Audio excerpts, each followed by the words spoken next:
Pas de nouvelles, aucun nouveau décès. Pas de nouveaux décès et même un bilan revu à la baisse. Le nombre de victimes passe de 5 à 4. Il y a une personne qui avait été testée pour le coronavirus, donc on avait pris pour acquis que c'était quelqu'un qui était mort du coronavirus. Finalement, son test nous est arrivé négatif. En plus des 219 cas confirmés, le ministère de la Santé affiche sur son site Internet 233 cas probables. S'ils étaient confirmés dans les prochains jours, cela viendrait doubler le nombre de personnes atteintes. Québec poursuit sa lutte à la propagation du virus et va plus loin dans ses mesures restrictives. Actuellement, il y a trop de personnes encore dans les centres d'achat. Or, dès minuit ce soir, les centres commerciaux, les salons de coiffure et d'esthétique devront obligatoirement fermer leurs portes.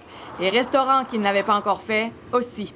Resteront ouverts les épiceries, les pharmacies, les commerces ayant pignon sur rue et les SAQ. Le ministre de l'Éducation avait une annonce visant de nombreux parents et étudiants. Les classes ne reprendront pas le 29 mars. Les écoles resteront finalement fermées au moins jusqu'au 1er mai. Les parents d'élèves du niveau scolaire recevront bientôt des suggestions d'activités pédagogiques, mais rien d'obligatoire. On ne veut pas transformer tous les parents du Québec en enseignants, puis transformer toutes les maisons en écoles. Concernant les nombreux tests de dépistage toujours en attente, il y en a 2000, le premier ministre prend cet engagement. Je pense qu'on pourrait dire qu'à partir de demain, là, ça va être maximum 2 jours avant d'avoir un résultat. Québec entend aussi élargir le bassin de personnes qui peuvent passer le test de dépistage, notamment les proches des travailleurs de la santé. On va les mettre en place, ces éléments-là, on ne veut pas qu'on infecte un travailleur de la santé, etc. Ça va se faire, ça va s'élargir. Le gouvernement continue de cibler les personnes âgées qui ne respectent pas les consignes, rappelant qu'à l'heure actuelle, les décès sont surtout dans les résidences pour aînés. Puis ils peuvent sortir, aller prendre une marche dehors.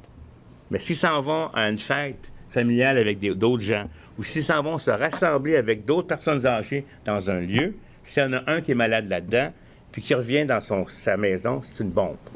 Et je demande aux familles aussi de collaborer, parce que c'est pas une chose qui est facile, mais c'est une question de vie ou de mort. Le gouvernement doit-il continuer de permettre aux résidents de centres pour personnes âgées de sortir au risque d'être contaminés et de ramener le virus à l'intérieur des murs? François Legault l'avoue, il se pose la question.